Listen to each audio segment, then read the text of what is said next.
Hello and welcome to the last episode of 2024 of the GamesCreed podcast. I'm your host, Andresplays, and for the first time in the show, we have a returning guest today, Westen, aka BigNerdGaming. How are you doing, man? Hey, Andre, good, man. I'm honored. That's awesome. First repeat guest, man. That's huge. Yeah, it's crazy, man, because I had been thinking about it. We talked about it in May, our episode of Harold Halibut, and we did mention that like it would be nice to do something again. I think I demanded it, actually. I was like, yeah, no, I want to be here again. End of year, let's go. So I'm glad you gave in to my demands. I'm excited. Yeah, I mean and today's topic is something very exciting indeed, something that I really had been looking forward to. The top games of the year, that's going to be today's topic. And I don't know, this year 2024 has been full of surprises. I was just thinking about it myself, how when you look back in January, none of the games or most of the games that are in my top 10 here where I hadn't even computed that I would be playing them. You know what I mean?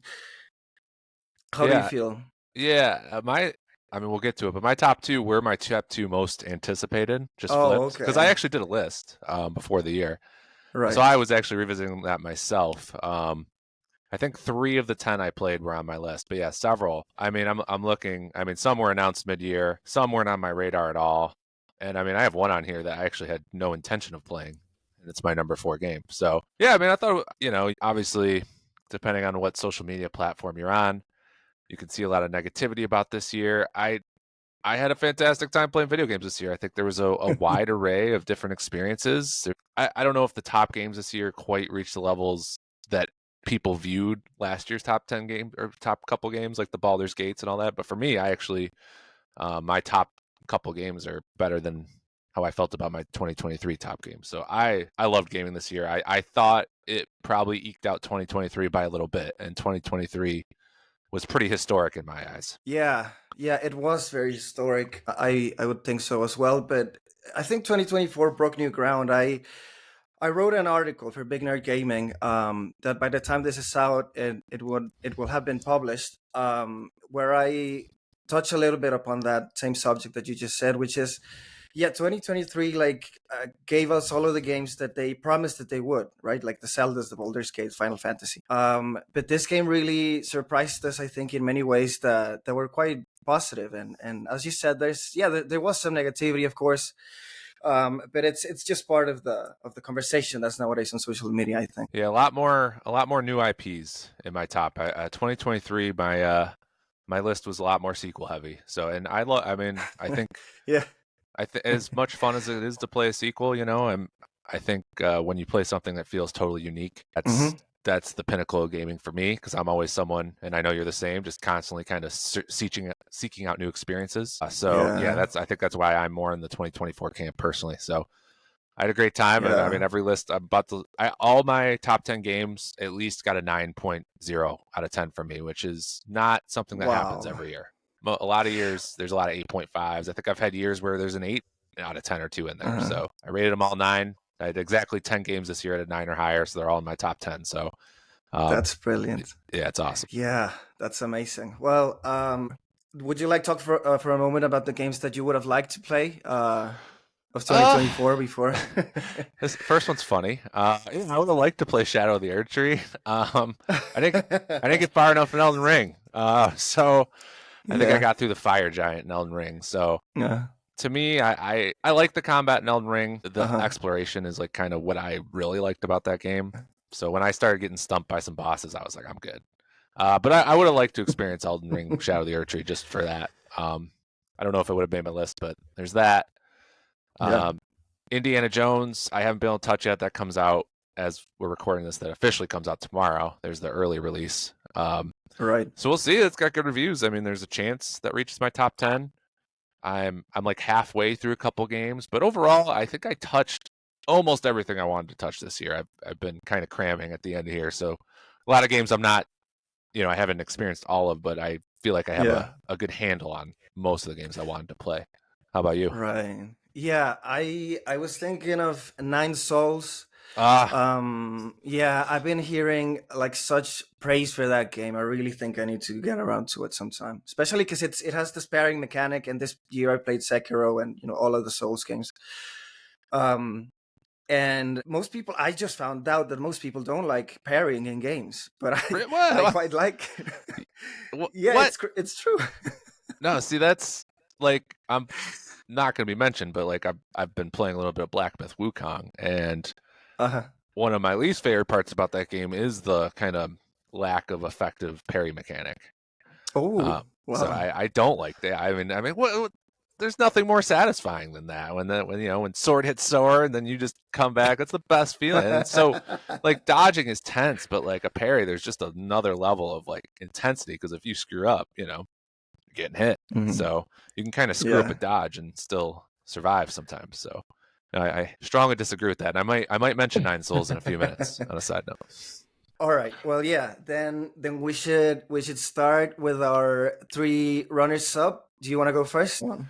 Well, how about I list Nine Souls first? I am All right. that All right. that is Yeah. one of my honorable Let's. mentions. So I'm probably only 25% through it, but I feel very confident. So yeah, Mm-hmm. Nine Souls is a Metroidvania.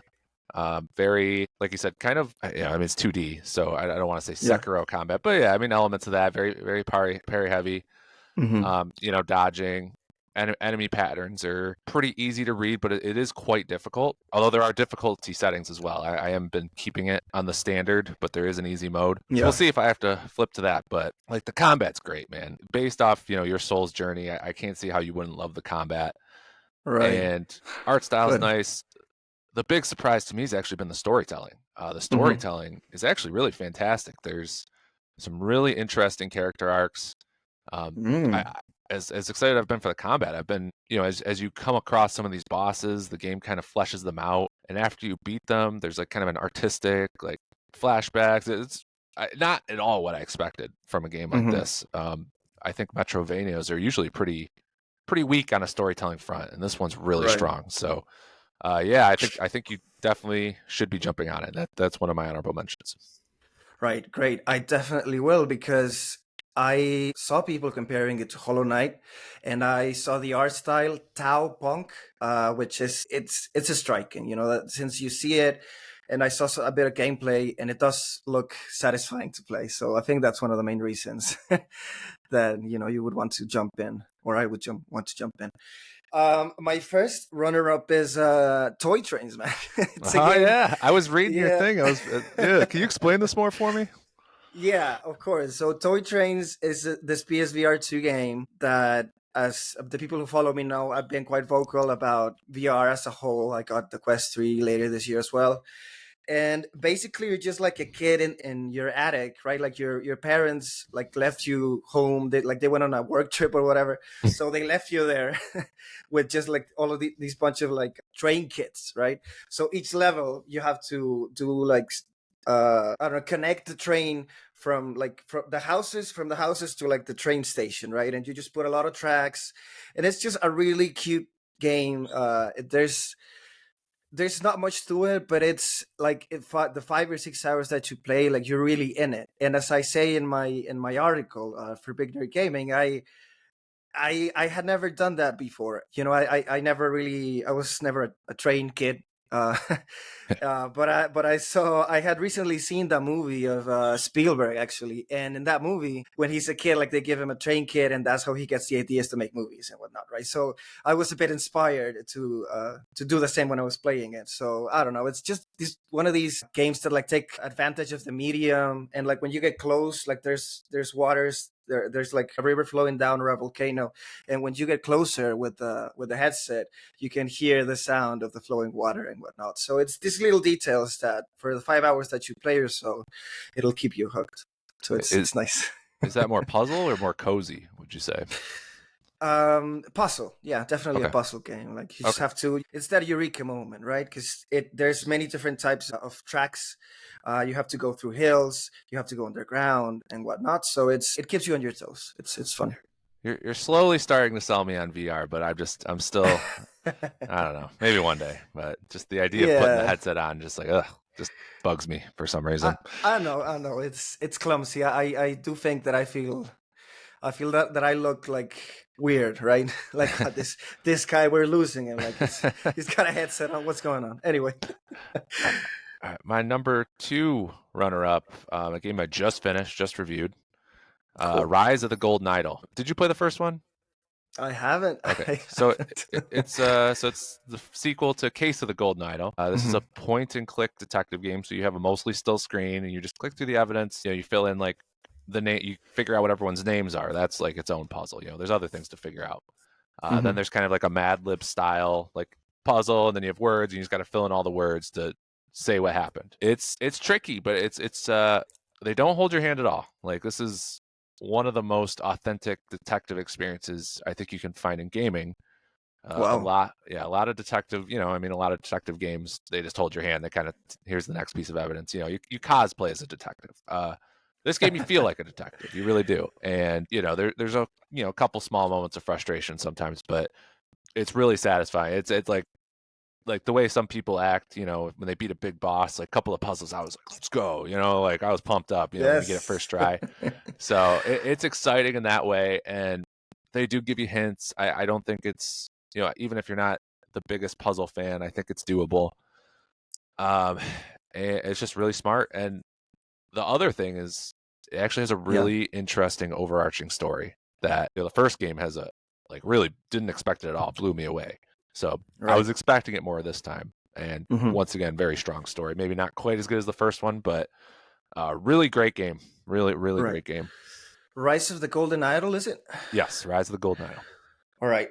That's yes. I saw your review, and also congrats because it's your first code, right? Yes. That you're given. I wanted to mention how, like, I feel like this conversation is coming full circle because when we talked in May, you called me a workhorse because I was reviewing so many games. And like just after that, it feels like you just started to energize yourself with that same vibe. And you've been posting twice a week, is it? Like Yeah. for so many months now. So congrats on that, and congrats on the review of Rise of the Golden Idol. I did read it. It's on my list. Thank you. Yes, yes. Two posts a week at the page. I've kept to it all year. Sometimes I gotta really brainstorm to come up with weird stuff, but somehow I always find a way. So yeah, it's been a lot Yeah. of fun. It's been a lot of fun making all the connections this year, and just write it. Like maybe you can attest to this, but I feel sharper, you know, this year. Like I've spent so much time writing. Like you really have to flex, you know, some creative muscles to do that. And I That's think it right. beyond, you know, whatever views, who cares? Like I think personally, it's Mhm. had some positive impacts for me. Yeah, I'm glad, man. And it is true. When I started last year and this year as well, you have to read more, obviously, other reviews, and Mm. not just game reviews, but of other media, movies, books, also reading fiction as well. So I think it all adds up. So I'm glad that you've been on this journey Yes. quite well. Let's go. My number 2 is full on nostalgia, man. Sonic X Shadow Generations. My runner up. I remember I bought it. You know, nowadays they do this thing where you can like buy the deluxe edition and it gives you a 3-day early access of the game, right? And I wanted to play it early because Dragon Age was coming in October and all of that. So I remember somebody said like, "Did you pay $60 to play Sonic?" And I'm like, "Yes, it's part of my childhood. Like, don't judge me." So anyway, what the content of the game blew me away because it's Shadow finally is coming back now in the new movie, and there's a few levels that they remix from Sonic Adventure 2, from Frontiers, and even from Sonic 06, I believe. So they like the gameplay that they set the foundation on Sonic Frontiers. Actually, it feels very refined. It feels like if you play Sonic back on the Dreamcast or Adventure 1 and 2, it would be very often that you would just fall off, right? Like just you would jump on a wrong moment and it would be game over, and it would be a lot of trial and error. And I think that this time with the camera and the gameplay, I think they really nailed it. I'm really glad what Sonic Team is doing right now, and they did sell 1 million copies like just the first week that it came out. So I'm really excited to see more Sonic, man. It's part of my childhood, as they say. You Sonic fans are eating good these days, man. I think it was probably a little dark there for a second, right? And now it's looking good. Good for you guys. Yeah, I was a sleeper agent, man. I didn't say anything. I was just like, yeah, I know who Sonic is, but I don't play it. Guess. Every time I pay for one of those like 3-day early things, I do feel a little dirty. Like but like Yeah. there's been a couple times. I mostly resist these days because there's been so much to play. But there's definitely a couple times where I've done the same. So a little bit of shame after, but we get through it. Yeah, that's amazing.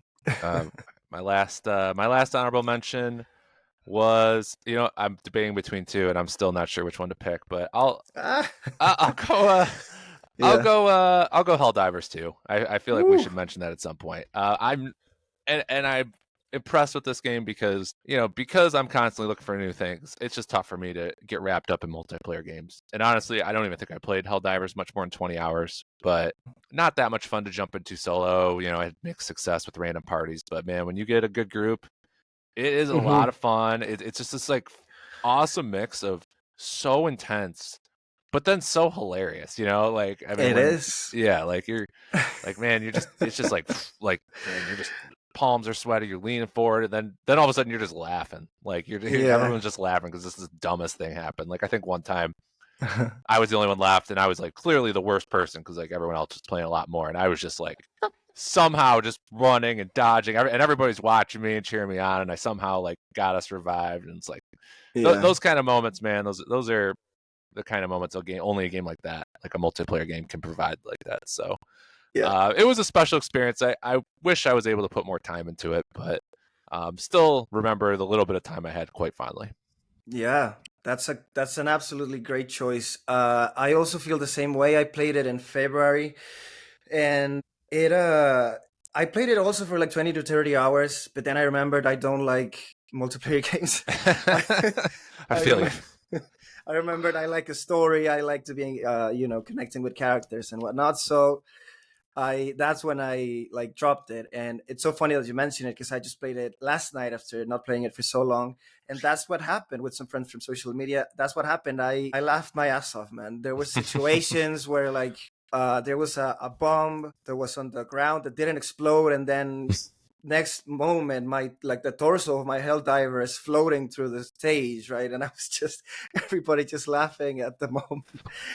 Yeah, it's just it's chaotic, and it's a fun time with friends, as you Yeah, said. the fact that me and you both put time into it this year it says something because I've looked at other multiplayer games this year. Like I know Marvel Rivals just dropped. I've Yeah, thought about jumping into Black Ops 6. I just can't motivate myself to do it. But Helldivers managed to get me for a little bit, so that's impressive. yeah, it is definitely. Yeah, it goes to show that the content of the game is really fun.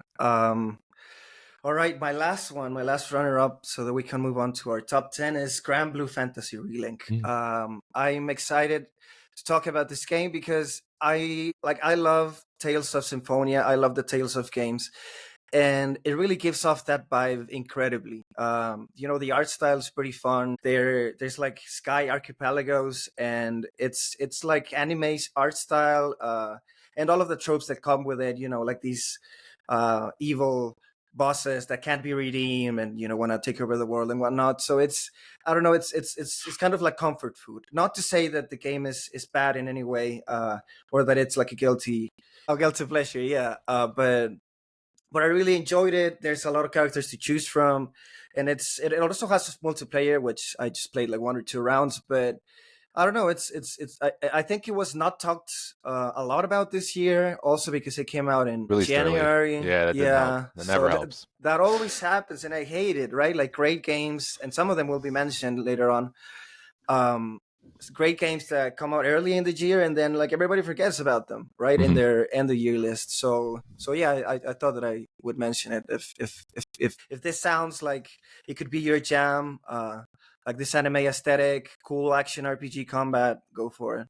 That's why the only way to do a game of the year list, you gotta start tracking from moment one. Like I got my notepad document, and like second 2025 hits, I'll make my game of the year 2025 thing.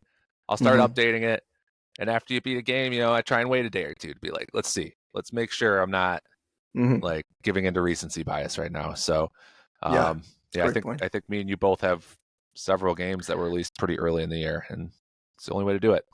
Can't last second that. It won't end well. Yeah, I agree. Well, All right. I think the conversation is starting really strong. It's better than what I imagined. And I guess now it's time to head on our top 10. It's Jump about in. it's about to get even better. Let's go, Andre. Let's go. I'm pumped. This is what we wait for, man. All Let's right. go. All right. Let's go with my top 10 first. Bit of nostalgia yet again. Life is a Strange double exposure. I I was not expecting this game at all when it came out. When it was announced in the Xbox events in June, right when everybody was raving about it, I couldn't believe it. I couldn't believe that it was Max Caulfield, this character, same voice actor, in a new story, getting like older and more mature and all of that. So it's, I don't know, it's what fans had been clamoring for many years. And while some of them were understandably angry that a certain Chloe, blue haired girl, didn't show up, there's, I think that the content of the game is great. Like I do feel like they, first and foremost, Life is Strange is a mystery. It's based off of other mysterious franchises. So I think that what they did there is great. There's a lot of new characters that always keep you guessing. You're always like, it's almost like a whodunit, right? So and the soundtrack, to finish talking about it, the soundtrack, I think, is, I bought the vinyl and I really Mhm. liked it. I still listen to it often. And when a soundtrack, when you take it with you, not just when you not just listen to it when you're playing the game, that means that you really liked it. So yeah, Life is Strange double exposure. One day, I thought about getting into the franchise this year to prep for that, but I think when the reviews were kind of more mixed, I was like, all right, I'll skip for now, just because there's too much to play anyway. Oh But yeah. I mean, if you're not like, see, that's the thing. That's the thing with these franchises. Nostalgia is so difficult to manage, right? I think for developers, because there's so much expectations that people put in their heads of how things are going to be like. So for some people, it didn't hit. Like, so I saw some people that reviewed it with a 4, and if you read the content of the reviews, you can clearly see that they're offended by their yeah, choices. They're not actually, like, they're thinking with their emotions. They're not thinking with their head, I think. got it. So I think that's why some of the reviews were mixed. But I don't know. I'm eager to see your journey if you start the series. Maybe next year. We'll see. Yeah. I've said that about many games though, so we'll see. Um, uh, my number 10, a game that is nominated for Game of the Year at the Game Awards. I have Balatro, Yeah. the roguelike deck builder with heavy poker elements slash, I guess, a little bit of solitaire. Yeah, it's a really the beauty of that game is, so probably my favorite deck builder of all time, and one of my favorite indie games of all time is still Slay the Spire. Right. That game blew me away when I first played it. Very excited for the sequel, but there's obviously a learning curve, and I haven't picked it up in 4+ years. So if I were Mhm. to pick it up tomorrow, I'd be back to square one. I probably wouldn't remember a thing. Right. Balatro is that game from the second. If you have any understanding of like how poker works, and honestly, even if you don't, it probably isn't going to be that hard to figure out. Hmm. You could pick that up and you're just going. Like, you're playing, you're in the mix the second you pick that game up. If you have any knowledge of poker whatsoever, um, Right. but there's still a lot of smart strategy. Like, Mhm. there's different ways to mess with your deck. There's joker cards that enhance everything. There is still strategy to it. I think that accessibility at times can hamper the depth of the strategy, which is why this isn't a little higher for me. I probably ended up logging like 40, 45 hours before, like, I feel pretty good. Like, Wow. I'm not, yeah. That's Like, yeah, I mean, some people bought this on their phone and they like can't stop, they're putting 100 hours into it. So there's people more addicted. So I probably, I Yeah. probably cut it out a lot earlier than most. So, but Yeah. I still had a great time with it. It's a really unique experience. Like I said, the most accessible deck builder that you can find on the market, and really well made and tons of content. So, excellent game. Really was happy to see that get a nomination at the Game of the Year. Always love to see an Yeah. indie game make that top 6. Yeah. I'm really glad that it did, because there always has to be this indie game that takes the world by storm, and in this case it was Balatro. I do have friends that have told me, and proud, that they've spent like 100 hours on PlayStation and another 40 on their phone. Like, I've thought about the phone. I have eyed the phone app a couple times and I've resisted, but I have a feeling that one day yeah, it it. feels like for the people who play, like I see them and it feels like this craving, right? Like you're looking at it like as if you're like an ex-smoker or something. Like you're looking at it and don't do it, don't do it. Well, when I was predicting Game Awards, I Yeah, predicted Blatro would get nominated, and a nice. big part of that is on my personal Twitter account, which is not particularly gaming heavy at all. Like I follow a lot of sports and other stuff. Hmm. I was seeing like big tweets about Blatro from people, like just random people, like that were blowing up. And I was like, "Whoa, this game has a kind of a big stranglehold on the market, like beyond our little sphere of the world." So yeah, it's done some impressive things. It's a one man project, so super impressive. Yeah, yeah. I listened to a podcast from him speak, and it's beautiful to talk about it because it's one of these projects that I think he started it a few years ago, and through the years he was just like tinkering with it, and then it came out and it became its own thing, and even he to this day is quite surprised that it Yeah, became so popular. So I don't know. I'm glad that we were able to see that this year. we love Um, to see indie games succeed. That's for sure. Always, yes. For those who listen to our podcast in May, that is true. Very true. All right. Number nine. Number nine for me is Rise of the Ronin. It's a pretty great game for me. I think that a lot of gamers are hypocrites because they say that like graphics are not that important, but then a great game with great gameplay comes out with average graphics, and that's all they talk about. I think that Rise of the Ronin was a victim of that. I think that yeah, the graphics are not top notch, but I would say that the gameplay, the historical setting, and hanging out with historical characters from the Bakumatsu period in Japan, something that I didn't know anything about. I think was quite enlightening. It reminded me this year that we didn't have an Assassin's Creed. It quite reminded me of the best of Assassin's Creed, but with an even better combat. It's by Team Ninja, the makers of Neo and Wolong. So I think that they've really perfected their gameplay mechanics. I think that I was addicted for a while. I loved like we talked about parrying, that anticipation when the enemy is just like telegraphing their attack and you're like, come at me, right? It's exciting, and I think they really nailed it in that game. I also think it's a little too big. Hmm. By the end, I think I clocked in about 60 to 70 hours. By the time I was finishing, I wanted it to end. I was feeling a little bit overwhelmed, but in general, I think that the combat is great, and I will come back to it. Yeah, when we were talking about pairing earlier, this is exactly what I was thinking about. Was this game definitely my favorite parry mechanic of the year? Enemies just they come at you so relentlessly, but like so many different attack patterns, like it never gets predictable, but Hmm. it's still manageable, and they have Hmm. accessibility settings. So, um, Rise of the Ronin will be an honorable mention on my list when I do that. It's my Cool. number four for best combat of the year. Um, Wow. yeah, so I love the combat. It just yeah, it's like you said, it was a little too much. Like I think I got through the first world and I thought like I was like almost through the game. I'm like, whoa, there's another map. Then there's another map. I'm like, holy crap, man, there's too much. Yeah. I, Yeah. I took a hiatus and then I just went straight mainline. But I mean, I think I don't know. I probably put 40-ish hours, 40 to 50 beating it. And I mean, just when I was playing the combat, when I was fighting, I was having a great time. Just yeah, a little too much, too many characters. It's Yeah. hard as cool as the story is. They just go in too many different directions. Like I think, and they try and have this element of choice that's really kind of handled in an odd way. Yeah.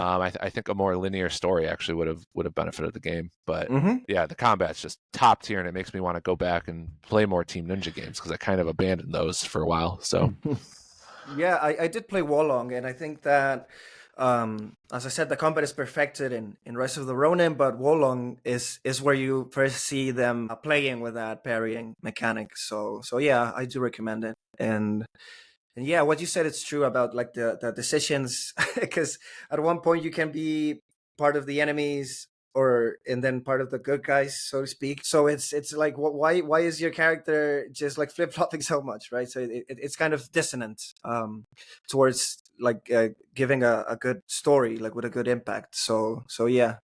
but the combat is great. So Absolutely. All right, my number 9 is Hellblade 2. Um, yeah, my favorite art direction this year. yeah. That was number 1 there. Just an incredible game. I think it's only a 6 or 7 hour game. Hmm. I probably spent an hour in photo mode, and I'm not like a huge photo mode guy. It's unbelievable. But what I actually think is underrated about the game is the combat. I have it as my number 7 for combat this year, which yeah, Yeah. I do rank a lot of random things for those listening. So Yeah. keep tuned to Big Nerd Gaming for those at the end of the year. But yeah, so the first game was, you had these group battles, and it was cool. It was fine. It wasn't great, but this time it's pure one-on-one battles. Uh, very cinematic camera angle, totally motion captured. So like some of the like animations, like they feel like a cutscene, like, but they're not. You're That is playing true. it. It's like a lot of times like you'll see an enemy like block an attack in a game, but then you can tell like you don't have control anymore. It's a total cutscene. Like, but it's that feeling, but playing it. Mhm. I think you have to put the game to hard to like really get the most out of the combat. But yeah, that was fantastic. Some really like top tier set piece moments. Like there's a moment like in a fire, like a fire giant thing that you're going after, and it's like kind of synced to the music. Just an incredible set piece. The last boss fight's just super epic. Excellent performances, obviously facial capture, all that stuff. Like just top of the line production values. But to me, the secret sauce is actually the combat. Like I was really craving the combat. A couple still don't care for the puzzles. I think the story Yeah. arc is a little weaker than the last one. I mean, the last one had so much character growth for Senua this time. Kind of Mhm. tough to do that, in a sequel after she had such a great arc. True. So, there's a couple things that aren't perfect, but just some of the set piece moments, the combat, and just the overall art direction, music just blew me away. Like just a really cool, unique experience. Yeah, I think the combat is quite visceral. I also played Yes. it, and you know what? Like, it's one of the things that actually made my experience worse was playing it through the cloud because one of Oh. the because one of the reasons one of the selling points of Hellblade 2 is the graphics. And I have a good internet connection, but sometimes it would drop in resolution, right? And like you want to have the best experience at all times because the graphics are quite yeah, top of the line, probably among the best in the business, right? So yeah, I think that detracted from me having a great experience, but I think it was a good game. I think it didn't surpass one, but there's some great moments, as you said, like the fire giant, some moments that do leave you in awe, Mhm. right? Long after you play it. So it's a good one. Yeah. As I said, first one's definitely the better story in my eyes, but Right. so yeah, I could see how someone would like the first one more. That's a much more, I thought, meaningful journey, character arc, all that. But and I mean, I get some of the disappointment, like thinking that they would enhance this gameplay even more. Like it was like, oh, it's going to be all this time, like they're going to Hmm. do so much more with the gameplay. I mean, there's a lot of the same stuff there, especially in the puzzle Hmm. element. But so I actually do think the combat is significantly better. So that was a big thing for me. Agreed. Yeah. Yeah. All right. Well, I love doing these lists now, mixing both indie and AAA games because I think they should be ranked in the same way. Hmm. Obviously, you expect different things, and that's how it's going to be reflected in my list. Here is my number 8 is Caravan Sandwich, a game that the name itself is a pun, and there's a lot of puns in the game itself. It's really funny because it doesn't take itself too seriously, but at the same time it does. It's like an exploration collectathon cozy adventure game, right? So you're in your caravan moving around like a desert like biome, which is fun. There's characters, there's side quests.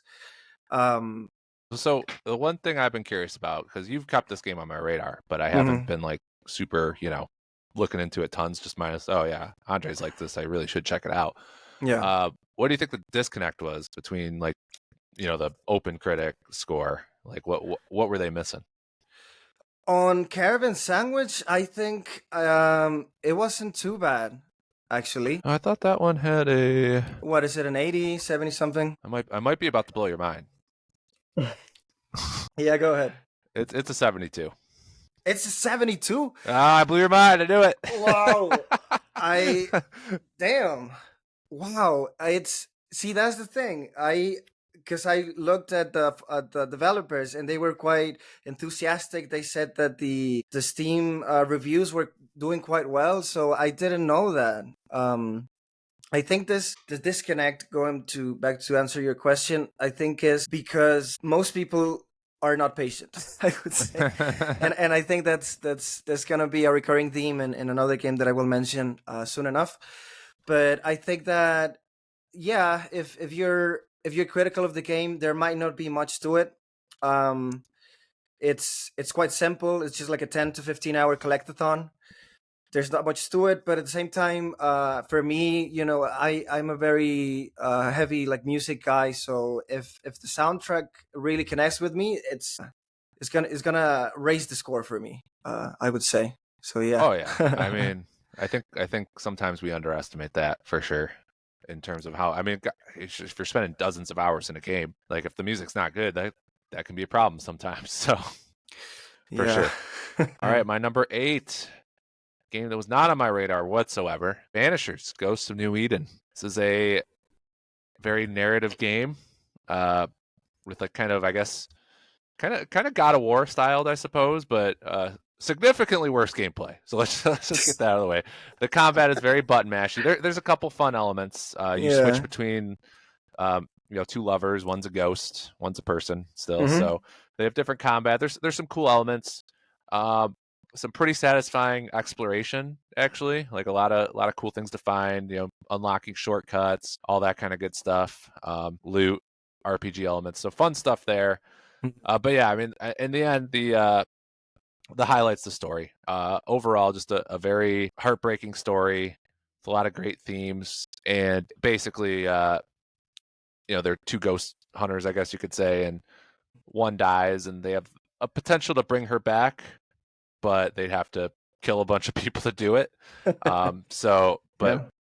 then you start investigating all these different hauntings, they call them, and Hmm. it's almost like a Law and Order case. Like it's an on the rails detective thing, but like these are just some of the coolest side stories like that you'll see in a video game. Just a lot of cool stuff. Banishers, I put as my number 2 favorite story this year. Just both the overarching narrative and just those individual small stories are so good. And I still did enjoy like exploring. I enjoyed combat well enough. Like it overstays its welcome a little there, but Yeah. just a really moving experience in so many ways, and just a lot of fun twists and turns with all those little cases that you do. Yeah, Vanishers Ghosts of New Eden is my number 5 actually. And I think that game, I love to see the evolution of Don't Nod, the developer, the French developer that also made Life is Strange, and then they made Vampire. So that game this one builds upon that game. There's a lot of gothic themes, there's a lot of mystery as well, and there's a lot of heartbreak. So I really I really no, you're fine. My I toddler really got loose in the background there. You're right, you're fine. I really liked the gothic themes. It's that whatever the ending that you choose, it's not gonna be a happy one. No. So I think that goes in line with those literary themes, and I think the writing is really great. I really liked it, and yeah, the side quests are probably among the most solid in 2024. But yeah, the combat really falters as well. I tried playing on easy, like halfway. I couldn't do it any longer. But it's a little bit frustrating because Donut, I think, is a studio. They're almost like they're getting there. Like you can see the iteration through each game, and I think Vanishers is their best work yet. But as a whole, they're like this close to like getting it. You know what I mean? So it's a little bit frustrating, but at the same time, I can appreciate it for what it is, and I'm glad that you did too. Yeah, it was. Yeah, I said it definitely. I mean, you got to look through some flaws, but I think if you look at the strengths, they're some of the biggest strengths of any game this year. I do want to call it the voice acting too. Yeah, in my top 10, I have both Antea Duarte and Red McCraith's voice actors in my top 10. Like just Mm-hmm. excellent performances, and that carries. I mean, there's a lot of interactions between them. and it's not clean. Like they love each other, Hmm. and you feel that love. But then they have moments of tension that naturally arise. Um, and I mean, I might talk about this more in a sec, but like Uh-huh. at a different level, I can relate even more now to like just knowing somebody's about to die that you care about. And it's a difficult feeling, and that the game carries that theme well. Yeah. Yeah, absolutely. It's tragic, but at the same time it hits the spot. I don't know. It's you have to be a Yeah, little bit in the mood of melancholy. I did say that it's the perfect fall game. I Um I totally agree. Yeah, the art direction, the story, like it's it's like a perfect fall. Yeah, not I wouldn't say like a necessarily an October game. Like it's not like right. if you're that kind of like I like horror in October. It's not that, Hmm. Hmm. but it's got like spooky fall kind of vibes for sure. Yeah. Yeah, it's a good game. I quite liked it. And eager to see what they do next, though not. I know. I think that game didn't quite hit expectations, sadly. So I Yeah. really want to see more from them because I haven't played their past games. But Mhm. yeah, just from kind of clips I've seen of their past stuff, like yeah, like you said, it seems like they're really growing, and they're really close to like making something that is really special. Yeah, their next game, Lost Records, Bloom and Rage, which is very Life is Strange inspired. It looks to be a very big hit, so I guess we'll might be talking about it next year. We'll see. My number seven is one yet again that I did not expect. My number seven is Silent Hill 2 Remake, which is an amazing game. I know a lot of people were skeptic of Bluebird Team. I was a little bit as well, but I saw the reviews. I'm not much of a horror fan. I play them just as I watch horror movies, but this game just nailed everything: the atmosphere, the story, the gameplay. I think obviously the music by Akira Yamauchi, right? So it's great. It really, every time I played, I was on edge. Ever since you start the game from the top of the hill and then you get into the city, it's just full on being on edge the whole time. And it's not just monster after monster, but it's the tension being built. It's the fog. It's the strange sounds that you don't know where they're coming from. It's the expectation of being attacked, of feeling of being attacked, but you're not being attacked. It's just the sounds that are coming from the walls or whatnot. So it's, I don't know. I am surprised myself to put a horror game on my top 10, but it deserves to be in that spot. Yeah, I'm about 40% through it. It's kind of the main thing I'm playing right now. Like the intro, like didn't quite grab me. Hmm. Um, But when Maria enters the story, I'm like, now all of a sudden, I'm like, man, this is some weird. Like the story is getting really interesting. I'm getting more and more hooked, and the classic survival horror gameplay is really solid. Like I said, the sound design strong. I Hmm. love Alan Wake 2. That game is very reliant on jump scares. It probably doesn't even have to be, but it is. Yeah, I This agree. game does not rely on jump scares, and but it still manages to be like quite tense. So I respect that a lot. I like that because I Yeah. hate jumps.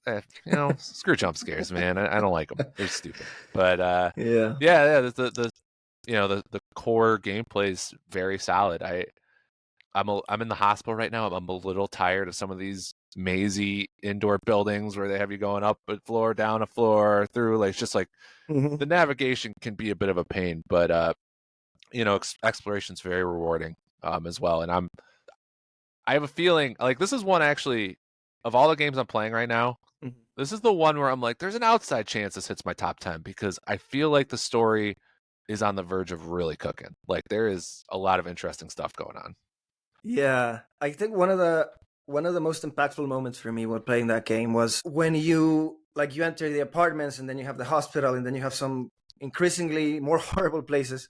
Oh no, Uh, we're going to a mental institution, asylum. Is that what you're telling me? Is that coming up? It has to yeah, be, it's right? it's, it's yeah, it's pretty. It gets pretty bad, but what I love is those brief moments of respite where you leave the hospital, where you leave the apartments, and you as a player and even the main character James, yeah, like even he's like, Christ, like how did I survive that? And Yeah, there is a bit. Yeah, I don't know if it's because. Yeah, I mean, it's inside of those big buildings is like it's tougher. You know, I mean, you have Hmm. less space. Like when you're in the city, like I find myself really stocking up on health, and I'm in there and I'm starting Yeah. to use them a lot in the building. So it's tough. It's mazy. So every time you get out, it's like, whew, nice. Like the big sigh of relief for sure. Yeah, absolutely. All right, my number 7 is another Game Awards nominated game. We got Astrobot. Um, Nice. yeah, just I mean, just a old school fun platformer. Lots of fun ideas just strewn throughout. Sound design, my favorite sound design of the year. Just that game. People love the animations and the nostalgia element. I honestly don't care that much about the The nostalgia of it. cameos, yes, they Yeah, were quite nice. Yeah. yeah, that wasn't like a big thing for me. Like I feel like I see a lot of reviews and everybody talks about that. Like I liked it without even really caring about the nostalgia elements. Hmm. So but the sound, like they invented, like they just have so many cool sound effects. Like when you walk through the snow, you hit a tree. Like it's just fun. Like it's fun elements. Like it uses the dual sense so well.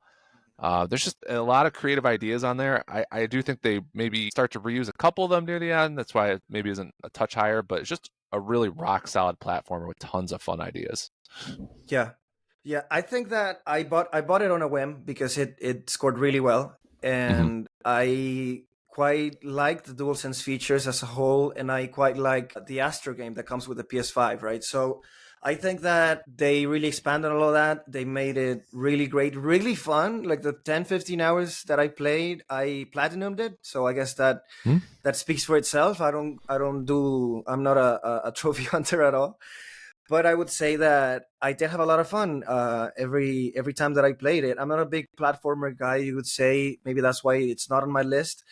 But I did enjoy every second of it. It's joyful. It's like it's childish. I saw people on social media, but like childish in the best of ways, right? Some people on social media say that this is what gaming is, right? Some people sharing their like kids playing and being like grinning from side to side, and it's true. There's gaming can mean many things, and Astrobot reminds us of PlayStation's legacy and of what a great platformer is. Maybe Nintendo can answer next year because it's really great and fun like that.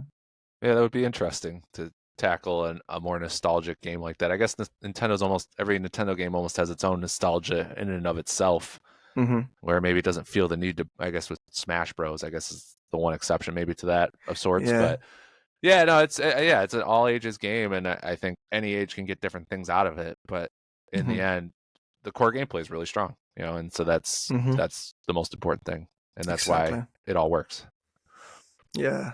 Yeah, I do hope it wins some awards. I think that Asobi Studio did something great, and they also the development time was not as strenuous, right? So I don't know, they did a lot of things right. So I hope Seems they are sustainable. rewarded for it. Yeah, exactly. Yeah, on the Big Nerd Gaming fake betting odds for the Game Awards, Astrobot is the favorite.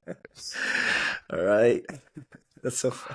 Yeah, I am participating myself. I'm eager to see. I'm not someone who bets usually, but I'm excited to it adds that spice, right? Yeah. Betting on something and seeing if it wins. But anyway, Oh, sadly, I know that all too well. oh my god. All right.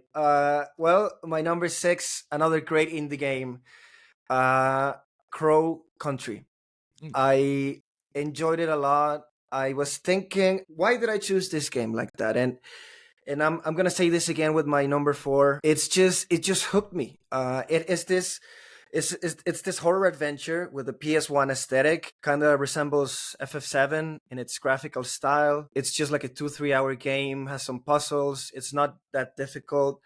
Has some combat. It's clunky, but it's fun. Like it's reminiscent of the best PS1 games of its time. Like and as a review said, it's not a PS1 game. Naturally, it just came out on all new consoles and PC, but it makes you feel that like somebody just found it on the floor, right? Like from a vault from 25 years ago, and they just published it, which I think is a great accolade because the game is a lot of fun like that. The story is crazy. The main character Mara resembles Jill Valentine a lot.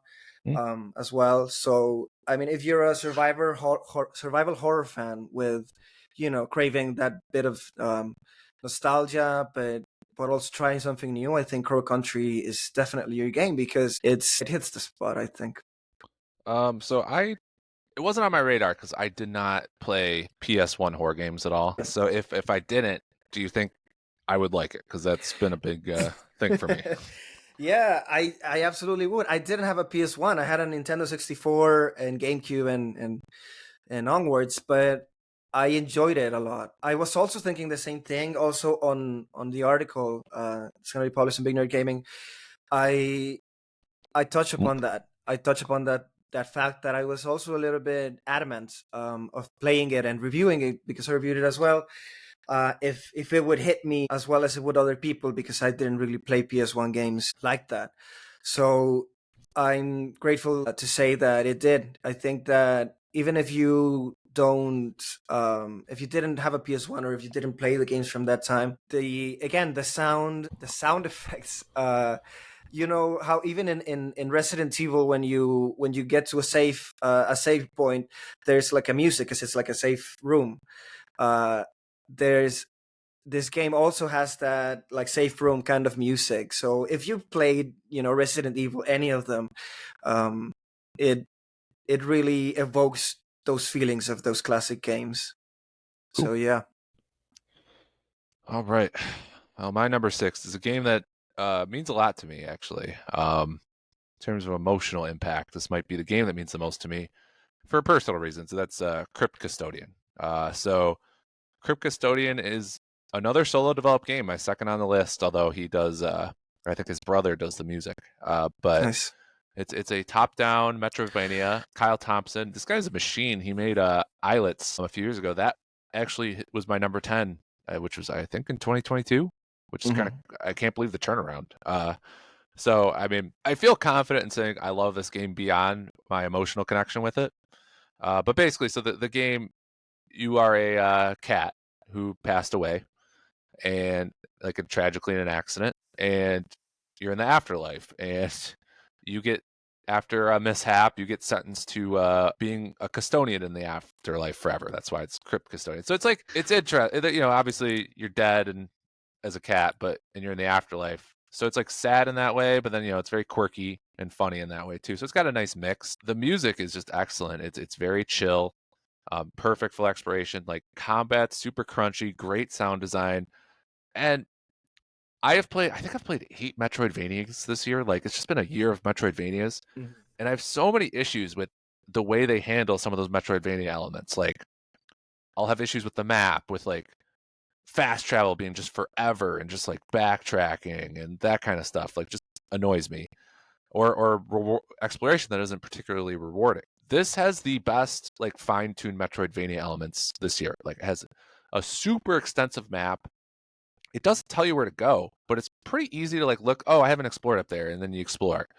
And if you want, I believe you can uh, buy like a thing that tells you where to go next. Right. So like it's a nice mix. Pretty frequent fast travel points, but the game's like kind of tough, so it's like a perfect mix. Like it's not too easy, but if you die, it's not that frustrating. You're right there. Yeah. Like pretty fun upgrade system. Like never stopped enjoying exploring because I was getting rewarded for it.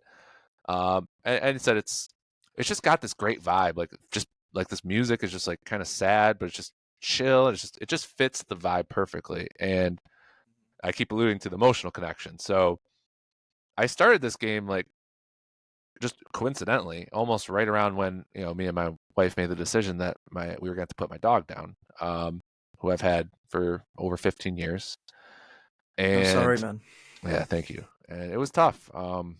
And just I don't know, like something about the mood of this game, like just like because I was sad, and I think I wanted to experience something sad, but I didn't, obviously I don't want to be like bawling my eyes out constantly too. So Yeah. it just like kind of fit that mood that like I needed.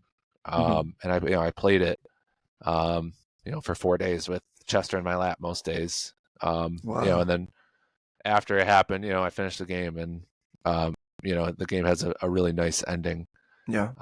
So it means a lot to me personally, but I I truly believe that outside of that, just with how strong the combat is, like tons of boss fights. Maybe they could be a little longer. Most of them are like 90 seconds, but they're really well done. And just I just think he's really fine-tuned everything. Like he specializes in this, and he's really fine-tuned it with this game. I think it's a tremendous game. Yeah, yes, I said I'm sorry to hear, man. That's always a tough situation to go through, and I think that the game handles the subject matter beautifully because I played the demo in preparation for this podcast, and I really loved the top-down kind of bullet hell elements of it, the Yeah, I didn't mention dodging that. and Yeah, whatnot. No, yeah, it's that's why I did it. But anyway, yeah. also the tone. I think that because it can be sad, as you said, the tone is quite funny, Hmm. and I'm glad that they did that because it's nuanced and yeah, it's a sad situation, but at the same time it carries you with a bit of humor Hmm. onwards. So I don't know. I know that this must mean a lot to you, this game, and yeah, I definitely will play it soon. I can't wait to hear your thoughts. Yeah, it's funny. I always, I always hear that, about how this video game like did so much for me.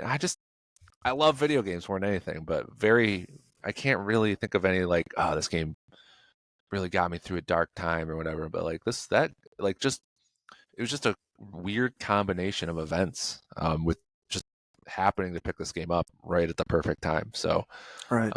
yeah, it's very special to me, and I hope more people play it. I think it's done pretty well, especially because it's solo developed. But Hmm. um, and if you like that, I mean, said play Islets, same thing. I love how he mixed the bullet hell elements into the combat, but it's not Hmm. overwhelming. But it adds a nice level of intensity and kind of something unique. Hmm. Yeah, I found out that I quite like bullet hell games. Yeah. You a Returnal fan? I mean, I like it. I Yeah. wouldn't say like. I feel like a Returnal fan might like it. Just, I mean, it's a very different game, but just in terms of like, oh, hey, it's a game where you don't expect to have bullet hell elements, but it has them mixed in. Um, Yeah. that might be a game that, if you played that, maybe give it a try. I'm just Yeah. trying to get more people to play it, man. Yeah, no, definitely, and it does that well. As I said, they give you a broom in the beginning, and you're like, "Are you serious?" Just like Right, that's your sword. It's just a right. broom, but it works really well in the Yeah, context of the game. So absolutely. yeah, I was enjoying myself with the demo, and I think that I will play it, and you'll be the first to know about it. Can't wait. Because I've already mentioned Vanishes is my number five. If you would like to go ahead. Man, I'm just okay. Well, how about another Metroidvania, Andre? What do you say? Let's do Let's hit it. I said I played like 8 this year. This is my favorite Metroidvania of the year. Prince of Persia: The Lost Crown. Wow. Yeah, just what a like my God, the platforming in this Hmm. game is incredible. Like I was hyped for this game because I love the Rayman games, and it's from the same developer. And no shocker, the platforming is it's through the roof, so good. And the main story, I think it's reasonable. And then if you want to go do the optional stuff, that's where it's like, oh, this is some good. I love that stuff. So Hmm. just top tier platforming, so many fun skills. Like if I recall, this is an older game. I think this was a January release. Um, Hmm. I don't even think you get the air dash for quite a while. Like they Hmm. withhold it. They withhold like some pretty basic platforming, like that you Hmm. expect to see in these games for a while. But that gives it this like great flow because you're just from start to finish, you're still like getting new things, and it never gets too comfortable. So, and the Good. combat's really strong. Like that was a lot better than I expected. We talked about parry mechanics. Excellent parry mechanic here.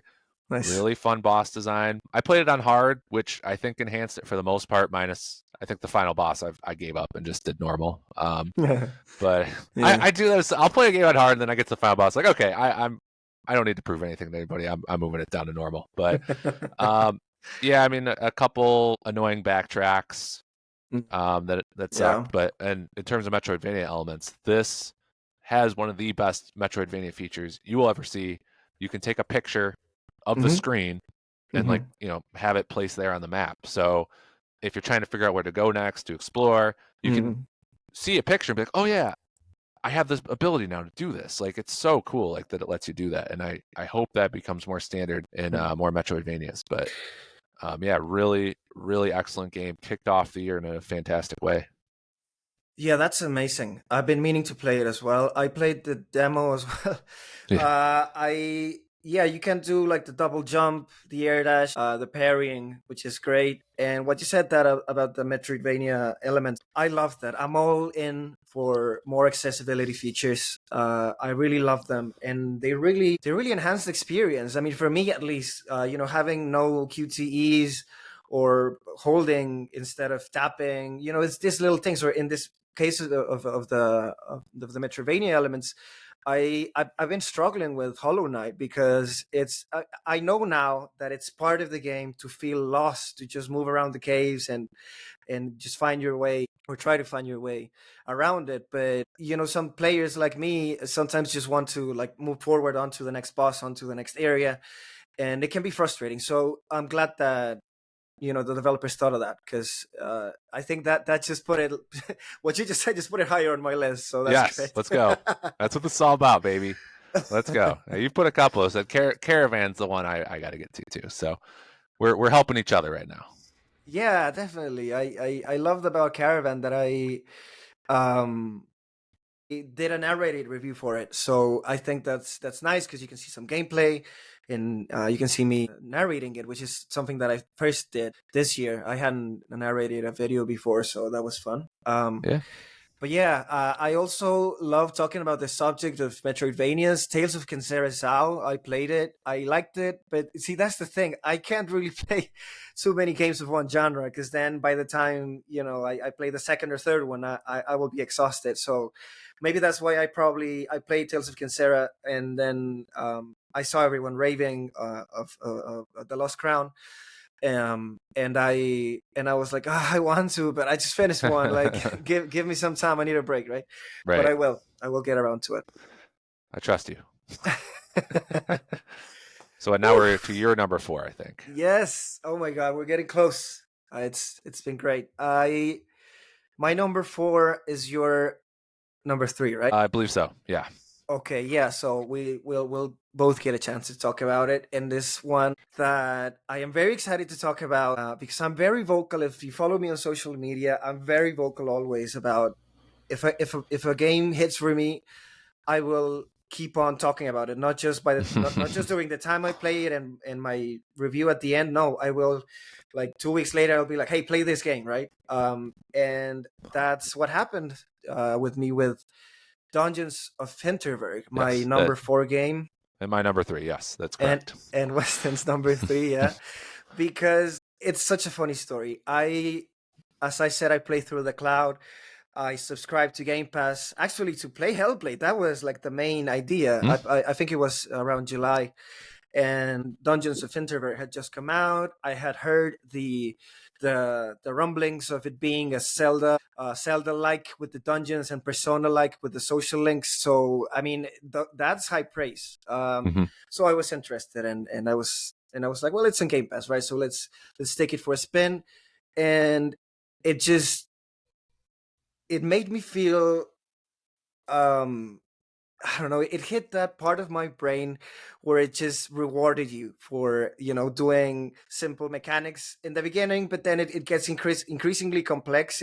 There's 25 dungeons that you have to explore, and also the themes in the game, which are, your character has been like working heavily and is on the verge of burnout. So she goes to this place, right? This place called Hinterberg, where it's like the modern age, and just monsters started to prop up, right? So you're like fighting against them. So the story is interesting, but uh, the Zelda mechanics, I think, are what really the strongest element of the game, because you have like a different mechanic for each dungeon, so it's always engaging. Like when you get used to one power, the game hits you with a different one. So I don't know. For the next 4 days, I played it every day. I clocked in about 25 hours, 22 hours, and every day I was just waking up, doing my like clocking in my hours, and just thinking about playing it.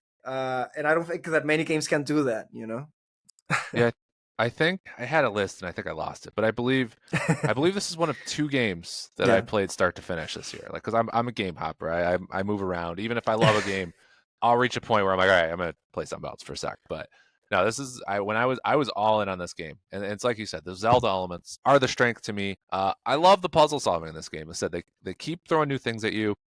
Like they throw like a random like snowboard element, and then all of a sudden you're snowboarding. It's so fun, but like Yeah. it hits that classic Zelda itch to me of like strong puzzle solving, but it's not like over the top. You know, like Hmm. you have a constant sense of progression because you are solving the puzzles, but they're not totally handed to you. You know, it takes a second. You know, it's just a nice flow. Yeah. And you know, the combat's probably not the strongest element in the game, but I think it's good. Like I honestly prefer that over Zelda combat. So Hmm. strong combat there. Like there's some overworld exploration that isn't overwhelming, but it's rewarding and fun. You know, because you basically explore the overworld to find these dungeons, and there's rewarding things to find there. Yeah, and then in the town, like doing the social links, there's a lot of great benefits for that. And they're transparent about them, which the old, I think Metaphor did better at doing this, but old school Persona games did not do that. Hmm. So it's fun to do the social links, and then just a lot of great themes. Like you were saying, the writing is excellent, especially for Louise when she's like just reflecting on the world. Oh And yeah, the main and I character, think Louise. Yeah. I think if you're like a working professional, I think all of us, have felt that kind of stress where it's just like you're just consumed by work and it's just so overwhelming. It's just like really reflects on that in a way that I think it will resonate with a lot of people. Um, Excellent in so many ways. Decent RPG elements too. Just it hits. It's just a really satisfying gameplay loop, and I think it pretty much nails everything it's going for. Excellent art direction too. I spent a lot of time in the photo mode, Mhm. and music also strong. Like they hit everything, and it's one of those games. That's like it got like an 81, 82 in Open Critic, which is a great score. But like I really Uh-huh. think this should have been like that level, like those indie games in the 90s, like that you see. Like Hmm. I'm always surprised that it didn't get there, and I feel like most of the people I see that play it seem to really love it. Hmm. Yeah, at least an 88 or something like that. I also think that it's a really fun game, and it's addictive. Yeah. It's the gameplay loop is simple but rewarding, as you said. There's an art to the puzzle, Mhm. and they nailed it. And I think that the fact that you don't want to just grab your phone and look for the answer, that you want to take a second, as you said, and look at it and figure it out on your own, goes to show that it's a really great game, and also a proof that, like, Zelda dungeons should come back, like Yeah. more full-fledged dungeons, because they were the best at it, and they still are. They have some of that on Tears of the Kingdom, but it's, I don't know. Oh, I was gonna say Echoes of Wisdom does go back to it, and Oh, cool. with some of those tears elements, and it is nice. But yeah, these are not like quite as windy, or like it's a more linear thing, Mhm. but just the flow feels that way for sure. I'm really glad that I got to play it, because I hadn't heard of it before, and now I'm somebody who's gonna be talking about it, raving about it for years to come, I think. Eh, Hey, if you're raving about a game, that's an asset for the developer because, like you said, you don't stop. So, um, for sure, yeah, that's gonna do well for me. In my end of year awards as well. I got that I got it in exploration. I think it's up there for music. It's up there for graphics art. Uh, yeah, I love this game. So that is my number one indie game of the year. Nice. So now it's my number four, I believe. So Hmm. my number four is a game that I think when I first saw the trailer, I was like, "Nah, that seems ridiculous," um, but Yeah. I loved it, and that is Unicorn Overlord.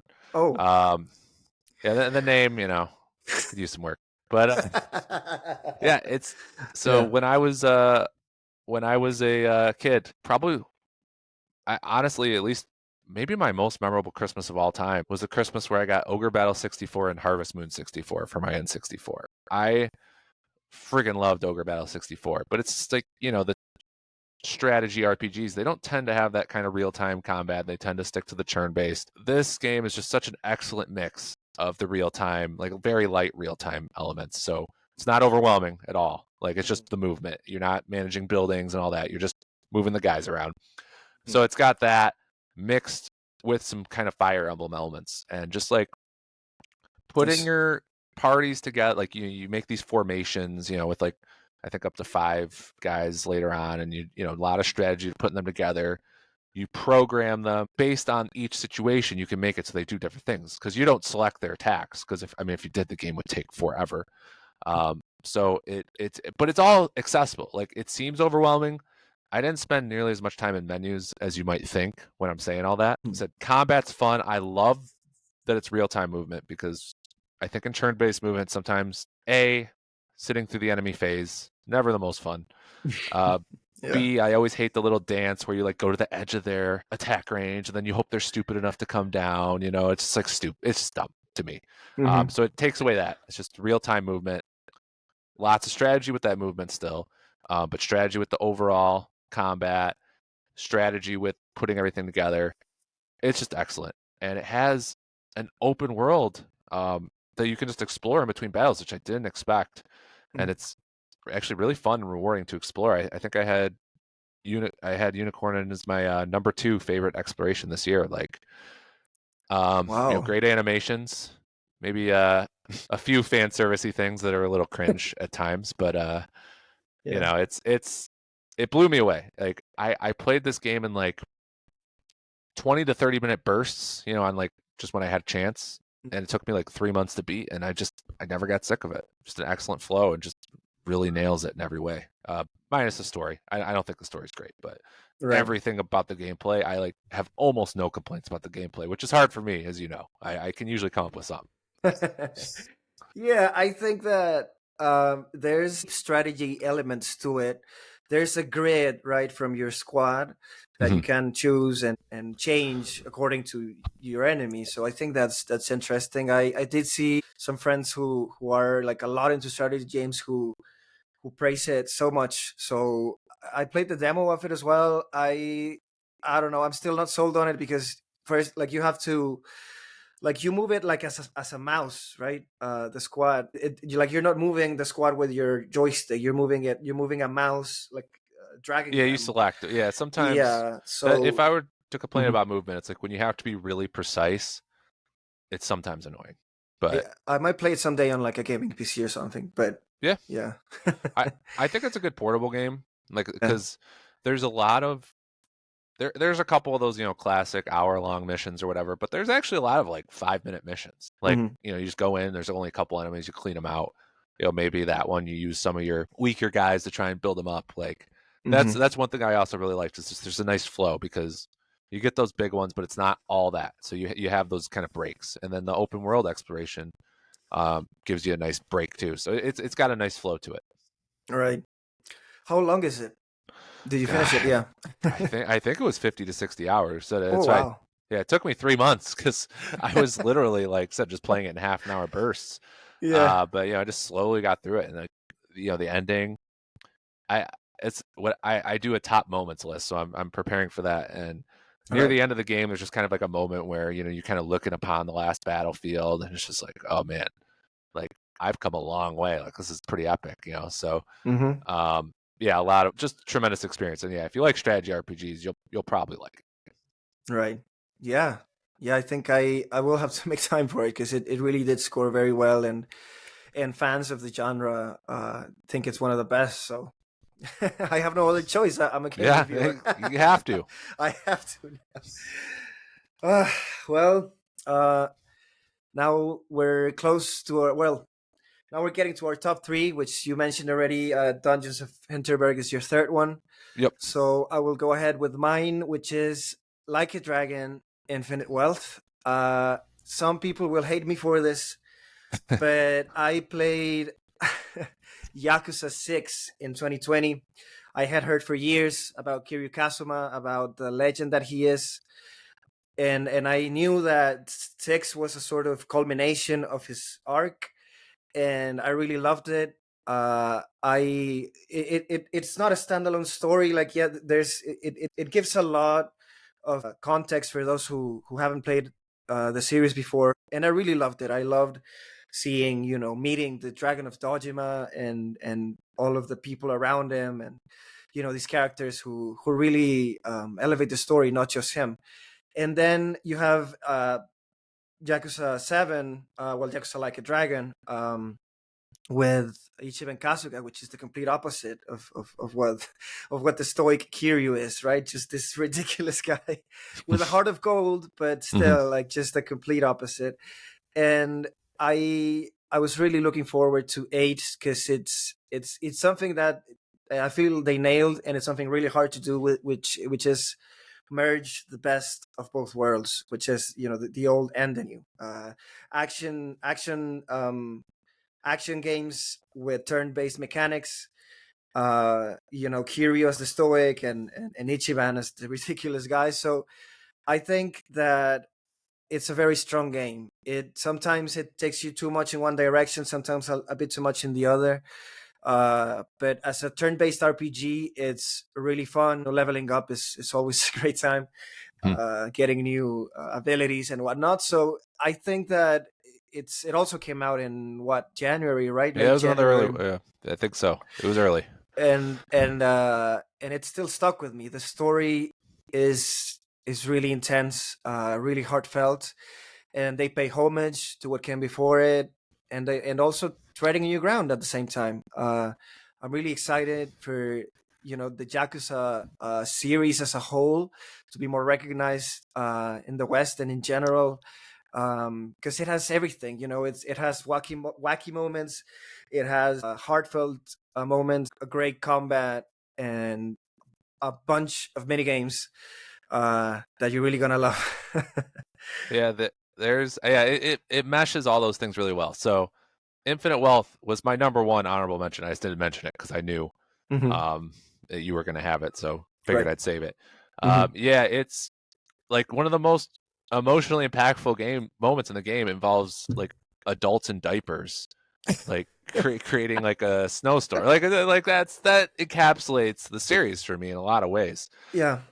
Yeah, I mean, in so many, I fell off of Like a Dragon for a Hmm. few different reasons. Yeah, they're very I long beat I games. Yeah, I beat this one. It took me a while. Like I think it took me like I think I beat it in September or something, and I started it, when it came out, just kind of start and stop because, like Hmm. you kind of said, the pacing can be a little tough.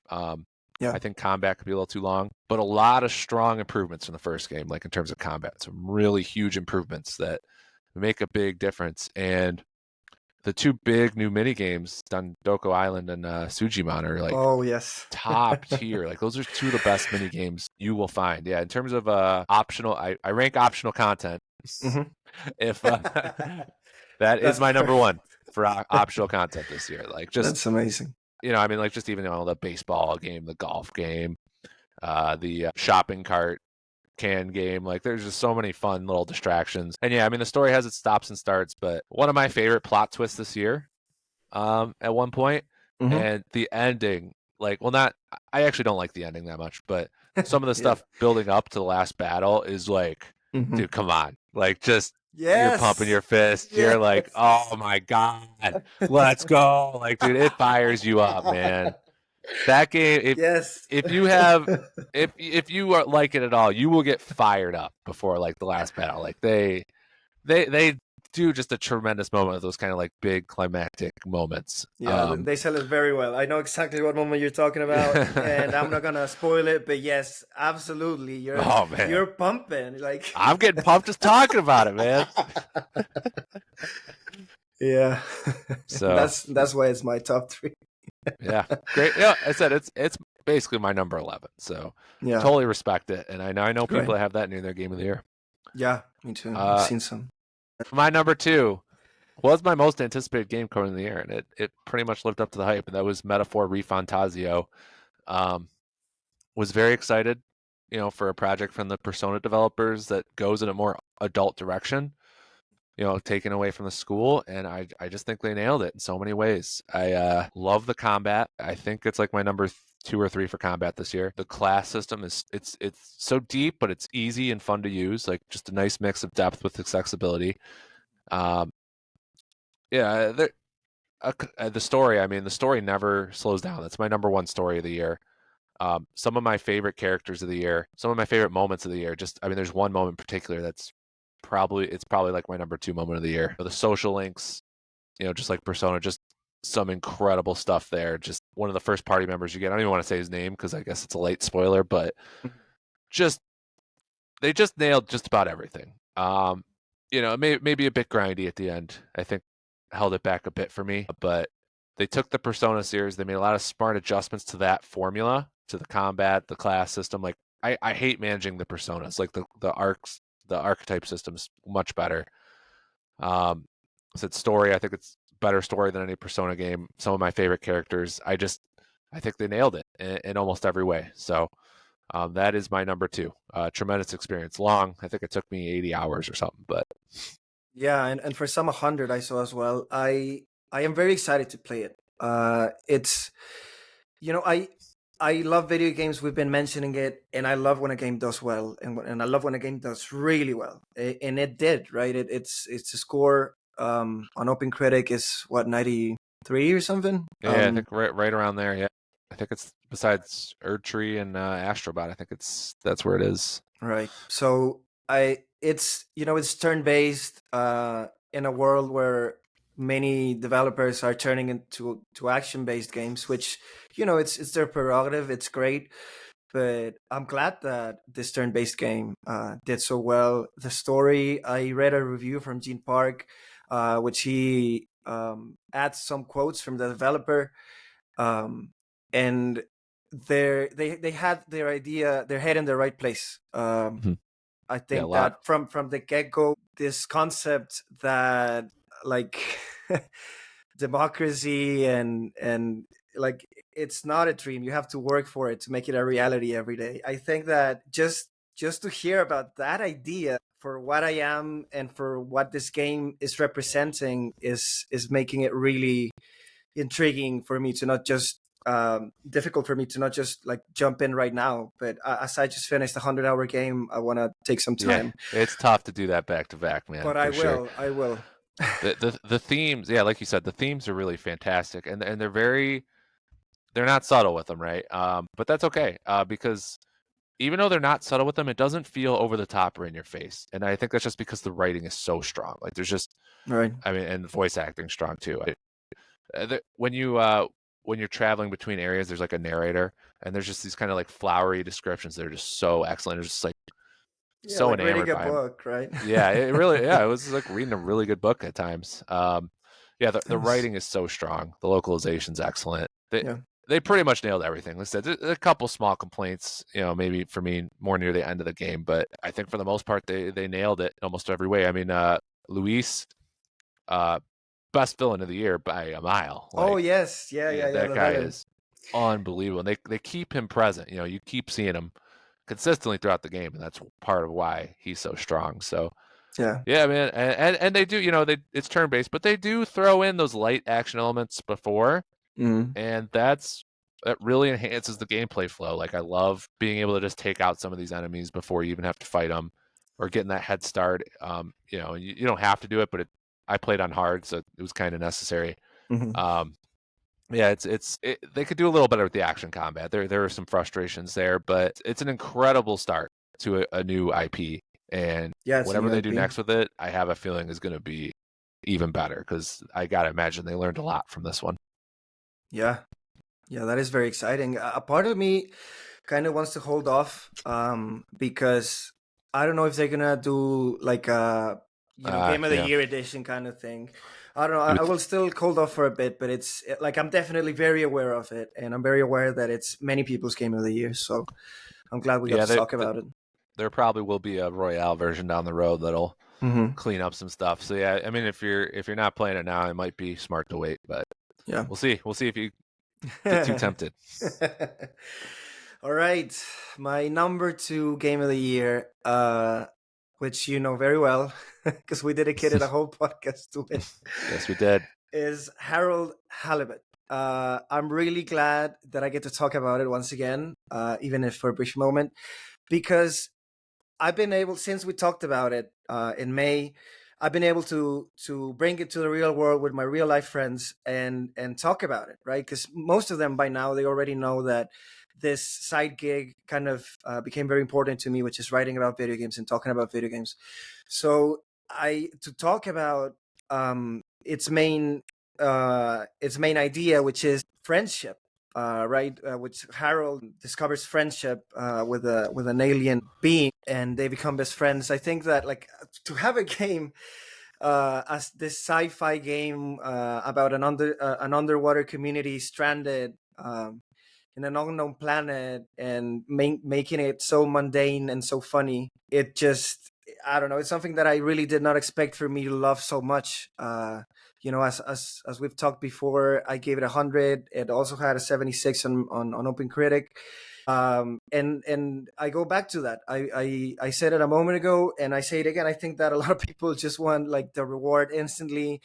A lot of people don't have the patience for a game to develop. And the way Harold Halibut is structured is that, like, you wake up, you do some things every day, you talk to some people, you do some side quests, and then you go to bed, and then rinse and repeat. There's some changes, right, to the formula a little bit, but that concept can be tiring for some people. But I think it caught me off guard. I think it caught me in a moment of my life where I was just looking for something like it. I wasn't in a rush to finish a game, which is sometimes is what happens when you're reviewing a game. Mm-hmm. But I wasn't. I think that was also one of the main reasons that it's my number 2. Yeah, it's my It was my number 2 runner up, but once again, I didn't mention it because I knew it was coming up. So, yeah, I mean, this, roughly the first half of the game, although there's some tremendous moments in the first half of the game, can be a little slow. I do think there's a payoff to some of the mundane elements of the start of the game. Like I think that ties into things that happen later on. But yeah, I mean, but even then, there's still some heartfelt moments. Like, I mean, I always come back to the post office side quest, which is pretty much a must play. Like, just tremendous moment. Buddy the Postman's one of my favorite. I think he's my number 10 character of the year, actually. Like, that story really resonated with me. And when you get to the halfway point of the game and when you discover the alien, that's when things heat up. And so I was kind of, I was kind of hopping in and out of it. I wasn't too into it. And then a couple moments kept me going. And then when we discovered the aliens, that's when I feel like things really flow. And I was all in. Like I just rushed to the finish. Like I was very enamored. And couple, like in my top moment list, there are a couple. And I mean, I still think about the ending all the time. Like that ending was incredible. I still like mentally like kind of almost debate the decision that is made in my head, and I think it ends in the right place. I think it ends where it should. But it's an interesting discussion point there too. So yeah, and I think we talked about this on our podcast. It does a good job of being kind of funny too. That mixes up the tone. It's not all serious. And I mean, we went through all this. We didn't even talk about the claymation style. I mean, that was incredible. And when I thought it might be getting old, they do things that I did not expect. They went really all out with it, mixing up the environments you're in, and there's some great stuff. Yeah, it's a tremendous game. I think I've played several acclaimed narrative games this year, like 1000 X Resist. I played Until Then. Played some others, those indie narrative games, and actually the lowest rated one on Open Critic is my favorite one, which is Harold Halibut. So, yeah, that was the runner up for me. Wow. Yeah. Beautifully said, man. Yeah, it's a really special game for me, and I'm glad that we've both been able to talk with one of the writers or the writer. I'm not sure how many people were involved in it, but it's been really fascinating to see the development, the intention, and the thoughts behind each character. So it's it just, as time has passed by, it has just increased my love for the game. So yeah. Awesome. All right, moment of truth. My number 1 is, I don't know, people love to hate this game, man, but Final Fantasy VII Rebirth is my number 1. It is stayed strong all year. It is my number 1 for combat this year. It's, people criticize the exploration. It's my number 1 for exploration. I love the open, man. And there might be a nostalgic piece of this, but they are truly like incredible, like open zones / worlds to like explore. You're like, I can't believe this is real. Like that's how I felt every time I was exploring it, and said fighting is so fun. Such a great mix of action and then like light turn-based elements, paying homage to the past while pushing things forward. You can play as all these different characters, and they're all fun to play as in their own way. I mean, the music, like just exploring, vibing to the music. Best soundtrack of the year. I saw it in concert here in Oh my Detroit. God, I'm so Yeah, jealous, man. yeah, God it damn. was fun. It was a lot of fun. Yeah, I also met my friend Paul, which was yeah. side note, so that was cool. But shout to Paul if he listens to this. But Nice. yeah, and then it's just so cinematic. Like we talk about tone a lot, during this podcast. Hmm. It's very serious, but it's got like good ways where it kind of relieves the tension. Some really funny moments.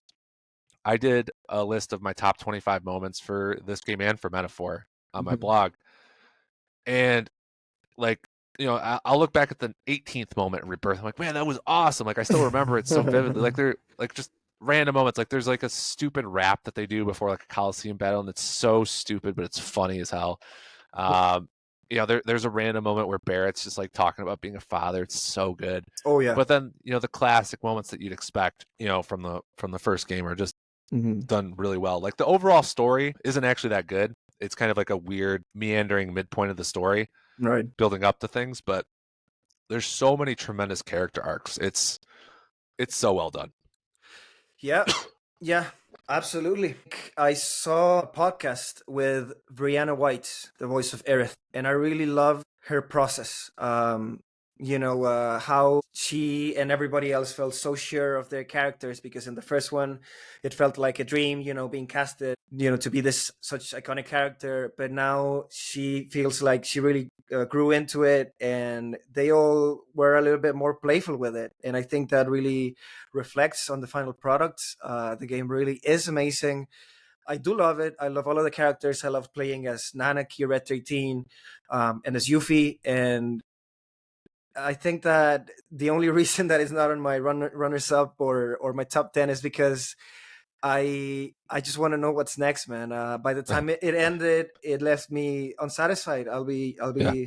I'll be real. I was it ended. I saw the credits, and most of the time, you can feel disappointed or sad or happy or satisfied, right? But I just felt empty, like because it sets up so much for the third act, which we already know is coming eventually. And yes, it's a great game. I'm sure it's gonna win many Game of the Year awards. The soundtrack, it's just amazing. I'm really looking forward to the vinyl if it ever comes out. So yeah, it's an amazing game. It's an achievement. It's making everything better from the first one, and the exploration as well. I put in 76 hours on it. So yeah, I could totally understand where you're coming from. Yeah. Didn't Honestly, I don't like the ending either. Right. I have some qualms with it. I feel like it's set up, because there's this whole group of people that just love to debate and talk about the story, and I feel like it's all set up just for people to debate about it more rather than just tell the story. So I have my issues with it, but the core gameplay and just how cinematic it is, and the moments and the character arcs, and yeah, I'm glad you brought up the voice acting. I mean, I have in my top 10 voice acting performances of the year, Hmm. I have 4 Rebirth performances, and three of the top 3. Like, yeah, the every performance is so good. They're so well written. They're so much better written than the original game. I mean, part of that's better localization now too, but Hmm. they like the Tifa Aerith relationship is just so much better. Yeah. They do so many things that are so well done, and just that core combat. I love the combat. Yeah, I love every one of the characters. I think that the connection with each of them, the rapport that they have, you Yeah, can see them grow in front of your eyes, right? Like by the time the game begins, and Yuffie being dodgy, and yeah, Red 13 as well, like growing into the team, like they really do get to feel like a party, like a yeah. Final Fantasy 7 party should feel like. I think that's what something that they really did really well. Yeah, like I mentioned the Tifa era thing. Like, yeah, Red and Barrett, they like kind of randomly get like a little Yes. bond. It's like really cool. Like, it's just out of like they have all. There's a lot of different dynamics going on between all these different relationships, and it's Yeah. really great. And yeah, I mean, when I do my top 30 moments of the year, I think I'm gonna have like 5 from Rebirth, and like 3 of like the top 5 will probably be from Rebirth. Like, just some incredible scenes. Yeah. Yeah, I will come back to it. I just bought the Pro and they say it runs better, so I'm Oh yeah, definitely yeah, gonna. that's the big one everyone I talks about. I didn't do all of it, because in every area there's like these like things that you can check off a checklist, and I didn't do all of the game. By the end, I was kind of rushing because I didn't want to be spoiled what was going to Hmm. happen. But I definitely do want to go back to it. It's just a really fun game. The mini games as well. Yeah, the mini games are awesome. Screw the haters, man, dude. Like, friggin' Queen's Yeah, Blood is so good, but like, it's amazing. Chocobo racing is great, and there's actually like a really fun story arc to it. Like, Hmm. yeah, optional content. I actually have Rebirth #2, and yeah, I mean, some of the complaints of the game, not everybody, but some Hmm. of the complaints of the game are at times people that just can't stop themselves from 100%ing an area. It's like, just move on, dude. You don't have to. You don't have to play it. You Exactly. don't have to play the stuff. It's okay. Just move on. You're hating the game because you're trying to do everything. Yeah, I would probably not like the game if I tried to 100% every element too. So just move on. And you don't have to do the mini games on hard. You don't have to platinum it. You don't. Sorry. I fully agree with the sentiment. Just to clarify, it is true, and that's what I did. That's what I did. I didn't fully Yeah. do 100% of all of the game because there was a moment where I was like, it's too much for me. I'm feeling overwhelmed. I want to see the story, and I want to see where all of this goes next. And this is just holding me back, and I'm feeling Yeah. annoyed. So I'll just move on. Which is, I think, yeah, honestly, especially for a game such as Rebirth, as massive as Rebirth, I do think it's a great advice.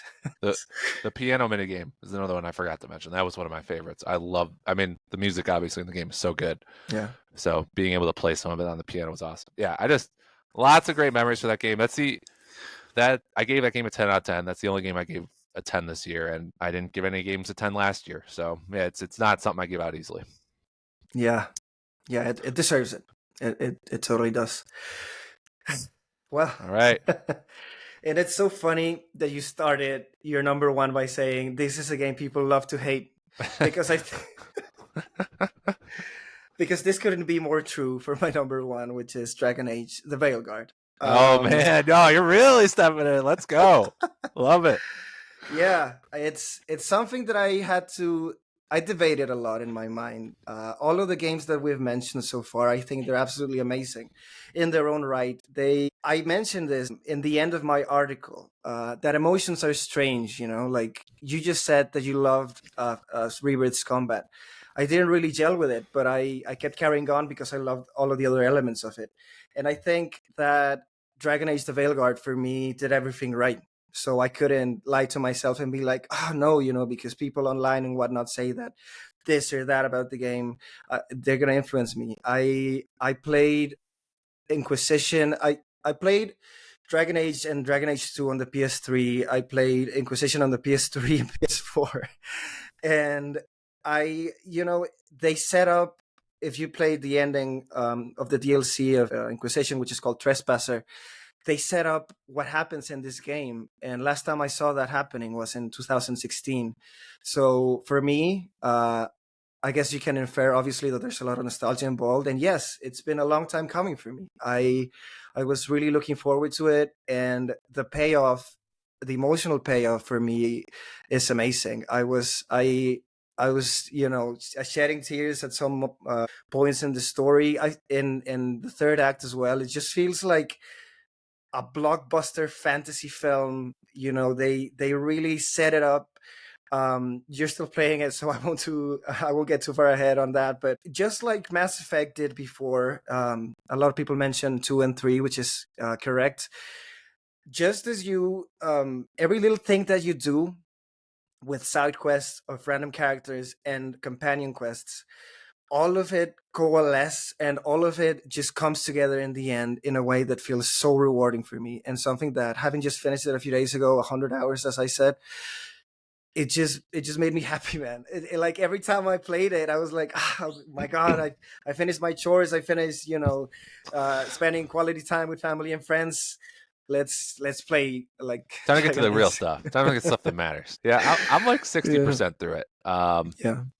And it's been an interesting experience for me because I think I like the combat from moment one.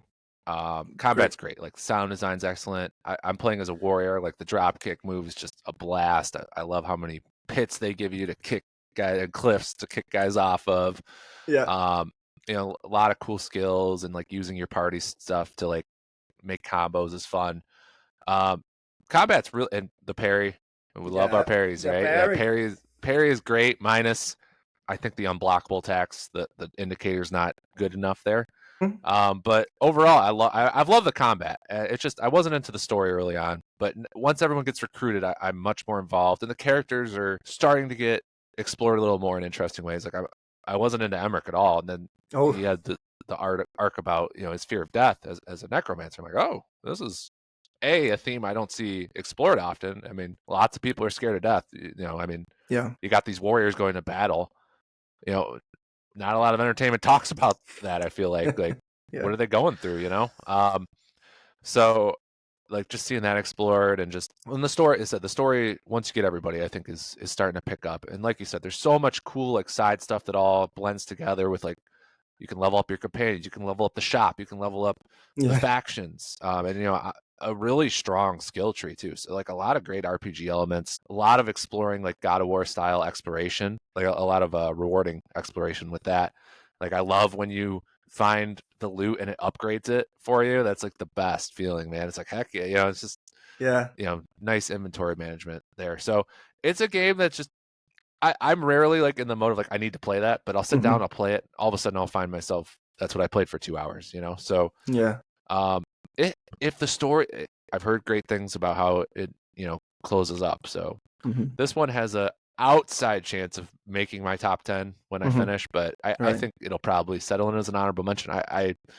I've really enjoyed it. I think I understand some of the complaints. The writing I think can be at times spotty. I don't think it's quite as bad as people say, but there because there's also some great writing in there too. And some of the characters, are a little one note, but they're starting to open up more as I play. Yeah, I'm really glad that you get to mention that. First of all, the combat and the pairing. There's so much to it. Like the game is so rich. I never understood the criticism of the game being of the decisions that you make not being impactful to the main story, because in the end, I think you see that they do. Everything you do, some people might die, some people might still stay alive, depending on some minor and some bigger choices that you make. So I think that's quite great. And Emmerich's story is it hits close to home, of course. And in the end, I just believe that it has some great moments with the characters, with the banter. It's just trademark BioWare for me. I like that sometimes because there's Tash, right? The Kunari, and then there's Lucanus, who is this like assassin, right? But they have capes, and she's quite young and she's quite immature in some cases. So she's like, "Yo, I want to be an assassin. I want a cape." And he's like, "Okay, well, And then they go on this like little arc, like but it just goes through the banter. Like it's not part of the main story. It's not even brought up in conversation. It's just part of like in doing the exploration. Which I don't know. It's just these little things that I don't want to get too much into. But I was thinking about it, like choosing it as my number one, because the more I thought about it, the more these little things would just prop up and make me be more sure of my decision. So I agree with that totally on the party, because I was kind of using the same party, and then like I was kind of looking, I was like, oh, I should probably be mixing it up more just to get level everyone up, their bonds or whatever. And I'm like, oh man, it was great, because like there's so much unique dialogue between the party members. It's a lot of fun and really plays off it really well. So yeah, that's actually enhanced the game for me. The accessibility options enhanced the game for me a lot, because I think normal's a little too easy, so I put it on hard. But then the enemies were like a little too spongy, like it was just taking too long. So I was able to move enemy health down to normal while keeping everything else at hard. Like another great accessibility option that greatly enhanced the combat for me. So love all the options too. And yeah, I mean, I do think a few of the dialogue options, like it just seems like they don't matter. I know maybe some things will pay off over time, but there is a lot like, oh, this is the more angry answer, but it's still like not really like that angry, So stuff like that is a little that element I get. I get that's not perfect. Mm-hmm. Yeah, and I'm glad that we can just encapsulate this by saying about all of the games, none of them are perfect, Right. but they can be perfect for you, right? Mm-hmm.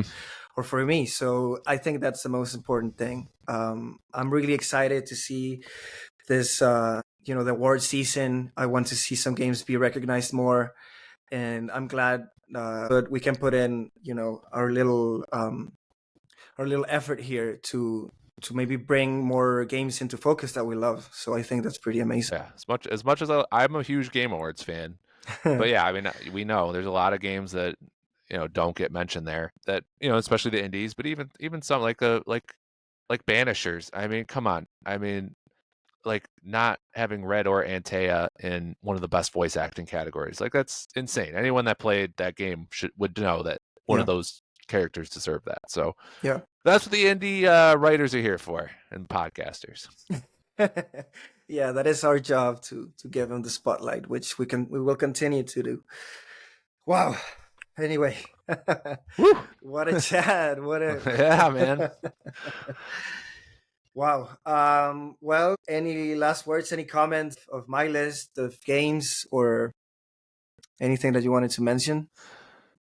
Oh no, I just I like talking about this stuff with you because like you said, me and you both, and it's not because we're trying to do it. It's just Yeah. indie games happen to be in our top 10 every year Mm-hmm. because those are some of the best experiences of the year. So Yeah. that's what I enjoy about your lists is and you know we're not going the other way too either, right? We're not like, oh, it's all indie. Those are the only best games for indies. I think Yeah. I like your list and I like mine. Maybe I'm biased, but a mix of AAA, a double A or two game in there, and the indie, a variety of genres. That's why people respect you, Andres, because you Thank play you. it all, and the VR too.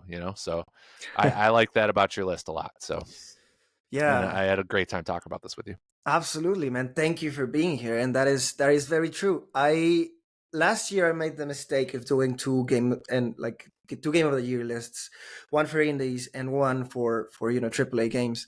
And this year I decided not to do that because I think that by doing that you're already separating them, and just only the people who really do like indie games, which are entirely just one type of crowd, will get to see that list. So I think this is a smarter way to go about it, which is just my top 10 overall. Like it's Mhm. not, oh, because this one has you know 300 people working on it, it means that it should be like higher on the list or judged differently. I think this is a better way to go about it. Absolutely, because yeah, said every year indie games stand with AAA games. I mean, they aren't always going to have the same production values, obviously, and that Yeah. can be an edge for a AAA game. But Hmm.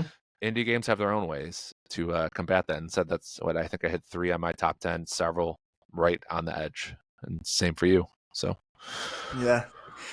Yeah. Any games that you're looking forward to next year, before oh we man, wrap up?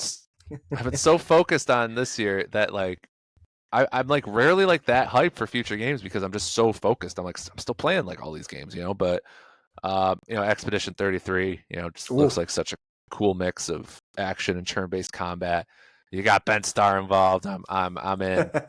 I'll say, and my game of the year that was not from 2024 that I played. I don't do a lot of that, but I play a couple. Hmm. Was Death Stranding. That game really won me over. So I'm pretty excited for two. I'm pretty excited for two as well. Yeah, me too. Hideo Kojima, like, let him cook. He's gonna. Yeah. I Oh hope he yeah. surprises us, and I'm quite sure he will. I, Hmm. I was just thinking. I mentioned it from Donut, Lost Records, Bloom and Rage. I just hope that they continue to succeed and hone that craft, because I think there really are some of the best writing in the business and some of the most heartfelt stories as well. And that's going to be Um, standalone. Like that's not connected to anything, right? no, it's its own new IP as well, which So that's is, great yeah. for me. That's great for me. Why?